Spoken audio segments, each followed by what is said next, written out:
So I just want to come on and make a video some about child psychology really. And I want to talk about my own childhood experiences. And I really want to make the video because I want to put something out there that other people can relate to if they've gone through the same childhood experiences.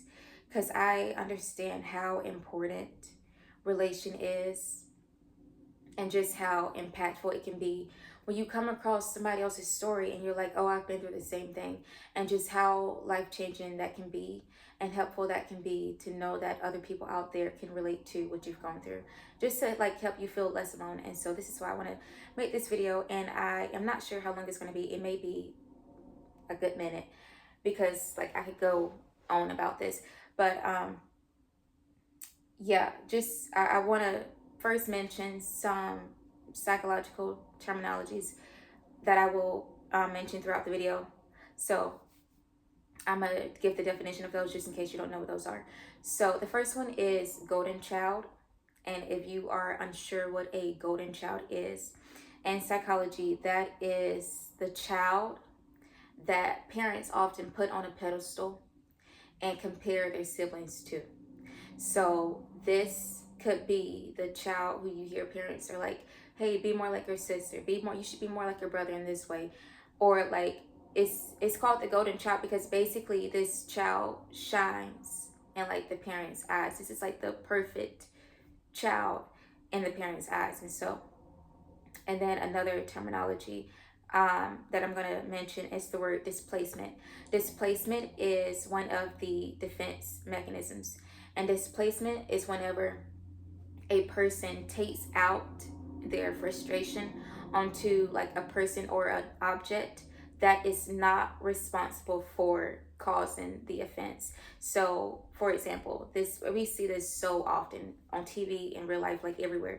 But this is where, like, say somebody just had a bad day at work because their boss fussed at them, and then they come home and then they yell at their children, and the kids are like, what did we do wrong? You know what I mean? Like we didn't do anything wrong. But it's not that the kids did anything wrong. It's when somebody is taking out their anger onto like somebody who is not deserving because they can't take it out on the person that caused the offense, if that makes sense. Or yeah, I hope that example makes sense. And so first I just want to open up and talk about like how in some videos I've talked briefly about my childhood. And I guess I just want to go a little bit deeper and mention like one thing I want to just, I guess, just come out and say. I felt very hated as a kid. And I felt hated and favored at the same time. And I know it's weird because it's like, how can you be both? I definitely think I was the golden child. So I have two siblings and I'm the middle child. And I felt like I was the golden child. And by one parent in particular, I felt like I was both hated and favored at the same time by them. I felt like I was put on a pedestal and like seen and treated as if I was better than my siblings, but I was also treated more harshly than they were. And I was like slaved around as a kid more than they were. So it's like, it's weird for both of those things to exist, but that was what my childhood was like.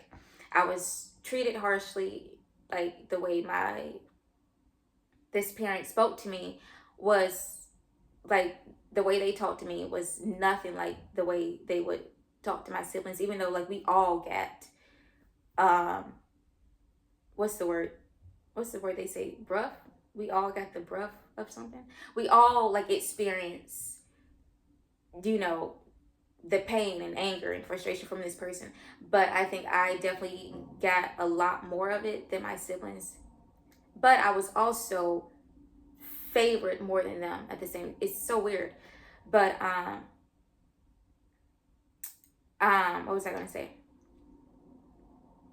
And so maybe you can relate to like being like hated as a kid, feeling hated as a kid, or maybe you can relate to like what it felt like being the golden child, or maybe you have experienced both. But something that really got me talking about this topic is just like, I'm in the season of my life where I'm trying to like grow in my relationship with God, and I'm trying to get better at receiving love from God. But I'm in the middle of praying and I'm like, God, I don't know how to receive that. Because I was just like reading like the devotional for this Bible plan, and the it shares the verse where God says, I have engraved you on my hand.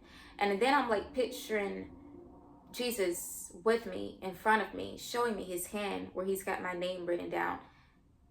And I'm like, why don't I feel like moved by that? Why don't I feel excited? Like, why doesn't that impact me to know how God loves me? And then I'm like, that's when I'm like, God, I don't know how to receive that. I don't know how to receive love, because I didn't grow up feeling loved as a kid. Like, and then I'm telling God, I'm like, if I grew up with those experiences of like a parent who was like excited every time they saw me, or like being consistently treated in a good way all the time, then I bet like receiving God's love would be a lot easier. But it's like, because I felt very hated, to experience that, and now to learning about how much God loves me and how God's excited about me and he's got my name written on his hand, and it's like, I'm not really being moved by that, because it's like, well, that's unfamiliar to me. Like, I don't know what to do with that. And this is when I got like thinking about like my childhood more, and like the reason why I'm like, okay, well, I should make a video about this just in case somebody out there can relate. But yeah, so like when I say I felt hated as a kid, I was verbally abused as a kid. The way I used to put it when I was younger is I used to say I've been called every bad name in the book of bad names. If there was like a book of bad names, like I've heard it all. Even stuff that I didn't even know, like even like cuss words, I didn't even know people called people. Like, for example, I didn't know that the F word could be used as a noun. Like, I didn't know you could call somebody the F word until I was spoken to like that as a kid. And the very first time that happened, I remember it felt like my chest was literally being stabbed physically. Like, oh my gosh, like the way I was spoken to as a kid was just so cruel and so ugly. And like, as a kid, I never understood like why is this parent so mean to me? Like, why do they talk to me like this? Like, I never understood it. I never understood why I felt like they hated me so much. And I know we say like hated is a strong word, but I do really feel like I was hated. Like, that word can be applied to this context. I didn't feel loved by this parent like at all. And then the older I get, because you get older and then you start to understand things more. And so the older I get, that's when I grew an understanding of like, oh, well, the way they're treating me is probably a reflection of how someone else treated them growing up. And like, once I grew that understanding, I started to like pity this parent, like feel bad for them, because I'm like, well, if they're treating me like this, their parent probably talked to them like this. And then I can imagine like the way it hurts me, I'm like, to know that their parent probably talked to them like that, like I can imagine how much pain that caused them. But like understanding somebody and forgiving somebody, as we all should probably know this by now, like, no, it does not mean you have to reconcile with somebody. Understanding, forgiving somebody does not mean you have to have a relationship with them, but the forgiveness is for you so that you can be at peace. because I'm sure you probably heard the saying where people say like not forgiving somebody is like drinking poison and expecting the other person to die. And so like gaining understanding of like why this parent treated me that way was more for my sake than for them. But like it still didn't take the pain away. Like I may have tried to not take it so personally because it's like, oh, okay, well, they're just treating me how somebody else treated them. But like I, even though I may not have tried to take it personally, it still hurt. It still very much hurt. And I guess like it was hard not to still take it personally though. But yeah. And so like the next thing I want to move on to is like talking about being the golden child. Oh, and displacement that ties into like, yeah, I think a lot of the way this parent treated me was like displacement, like anger that they probably had built up in them from their childhood. And I think they just displaced that onto me and just took it out on me. But yeah. So I want to move on and talk about being the golden child. And I want to first start by saying I don't think a lot of parents realize just how much damage they're causing whenever they favor a specific child. And I think it's so easy for parents to play favorites, especially when you have a kid who is like, oh, they're more obedient than their other kids, or oh, they listen more, or they give me less trouble more than their siblings. But I don't think parents realize that they are the ones cultivating an environment where rivalry and jealousy can brood between siblings. I don't think parents realize they're the ones responsible for doing this. And so like if I was a parent, I would, God help me, I would not want to treat one kid as special or better, or like a like I wouldn't want to have favorites. I wouldn't want to play favorites as a parent. I would want to be intentional and careful about treating all my kids equally, even if there is a kid who is like they're more obedient, or they listen more, they do what I say more readily versus giving me a hard time. Still, I don't want to play favorites and put that kid on a pedestal, because I think like this: if you have a kid who is like acting out, or they seem more rebellious or whatever, they're acting that way for a reason. Maybe they feel like you're not giving them enough attention. Maybe they don't feel like you love them as much as their siblings. They're not just doing that to be doing, they're acting like that for a reason, and therefore more attention needs to be put on them because they probably feel like they're not getting enough attention. And so instead of favoring the person who is outwardly more, who looks like, the better child, instead of favoring that kid, like you should put more attention onto the one who's giving you a hard time, because they're doing that for a reason. They're feeling something that you can't see. And so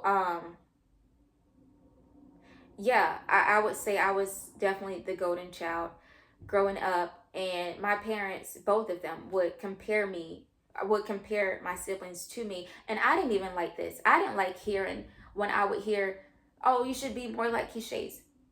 Oh, Keishace don't complain. Like, you should stop complaining. Be more like Keishace. Be more quiet. Like, I didn't like that, hearing the comparison. I'm like, what are they doing? Like, why are they saying, like, I'm considerate to like my siblings' perspectives, and I'm like, why would you say that to them? Like, why would you compare them? Like, don't.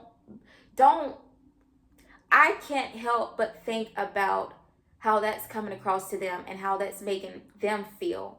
I didn't want to be put on a pedestal as a kid. And so yeah, I felt bad, and like I felt for my siblings whenever my parents would do that and compare them to me, or like I'm like, and of course, what did that lead to? Jealousy.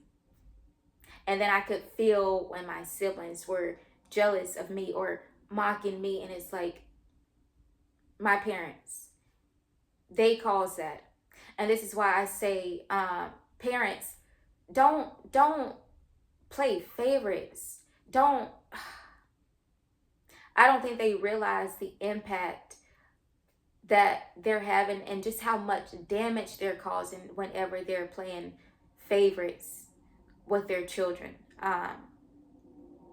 Like I said, parents are the ones who are cultivating that type of environment. And then here's another thing I want to say. You wonder why people grow up comparing themselves to other people. You wonder why girls grow up comparing their bodies to other girls' bodies. You wonder why girls grow up comparing their looks, their appearances to other girls. Why boys grow up comparing their statuses with other guys.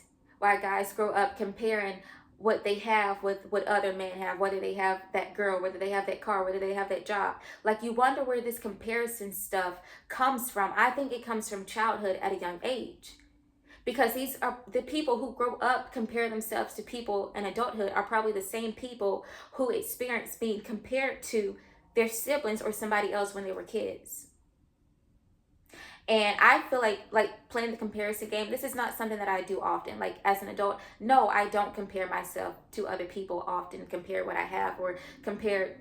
Like, I don't play the comparison game often, but that's also because as a kid, I wasn't being compared to somebody often.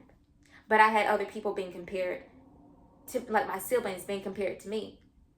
And it's like, yes, I think the people who struggle the most with comparing themselves to other people, these are probably also the people whose parents were comparing them to their siblings, telling them that you should be more like so-and-so, you should be more like your sibling, you should be more like your sister, your brother. And you wonder why they struggle with comparing themselves in present day. It's probably because their parents were comparing them as kids. And so, like, my advice to parents, and no, I don't have a kid, but I don't believe that I have to have a kid to know to understand child psychology, first of all. But I would say to parents, and I would even want to take my own advice if I were a parent, don't compare your children to their siblings. Don't tell them, hey, be more like your sibling, be more like your brother, your sister. Like, this is why I emphasize the importance of exploring your children, getting to know them for who they are, accepting them for who they are. And, and I think a lot of people think it's cute and all, like when they think about having a kid one day and they're like, oh, I want like a little mini me, and I want to, like, you may hear a dad be like, oh, I want to share my love of baseball with my son one day. And it's like, well, what if your kid doesn't like baseball? What if he doesn't want to play baseball? The way I see it, I don't see children as extensions of us. I see children as their own people to explore. Your kid is going to grow up with their own likes, their own dislikes, their own interests. I'm very aware and accepting of the fact that my kid may grow up and they may not like what I like. They may not have the same interests as me, and that's okay. But I want to accept my kid for who they are and explore their interests, because I know what it's like to not be treated like that. I grew up feeling like the parent who was abusive to me, like their beliefs, interests, I feel like that was shoved on me, and I feel like I couldn't be my own person. I feel like no one took time to explore me and what I like to do, what was important to me. And so, like I said, we may think it's all cute and all to be like, oh, I want a little mini me, and I want to, share my love of ... with my daughter, or I want to share my love of ... with my son, and sharing these activities with them. I get that, but at the same time, like, don't neglect the fact that your kid is their own person. And it's possible they may not like what you like. They may not be into what you may be into, but don't neglect their interests. Don't overlook their interests and just shove what you want and what you like onto them and assume that they share the same interests as you. And even the Bible talks about this. It says in Philippians 2 verse 3, do nothing out of selfish ambition or vain conceit. Rather, in humility, value others above yourselves. And verse 4, really pay attention to this part. Not looking to your own interest, but each of you to the interest of the others. And I'll say this. The Bible doesn't have an age limit. Meaning, verses are not applicable to people of certain ages. Meaning, when you read this verse, this doesn't mean treat people like this treat people who are adults like this. The Bible doesn't have an age limit. So in your relationships with other people, we should be treating people like this regardless of how old they are. So that means even treating kids like this in your relationship with your children. Look to their interests instead of your own. With adults, look to their interests instead of your own. There's no age limit on obedience. There's no age limit on being the way God told us to be with certain people of certain ages. The Bible applies to everybody. And we are to be treating people of everybody, regardless of their age, the way God tells us to treat them. And yeah, I would just say, like, just emphasize the importance of getting to explore your children, because like I said, I know what that's like to not feel explored, to not feel known as a kid. Like nobody got to know me or explore what's important to me, what I like, what I don't like. But I just kind of felt like my parents' interests were just pushed onto me. And I understand, like as a parent, you know, it's your job to, you know, steer your kid, start them off on the way they should go. So of course, if your kid is, you know, wanting to do something sinful, you know, steer them away from that.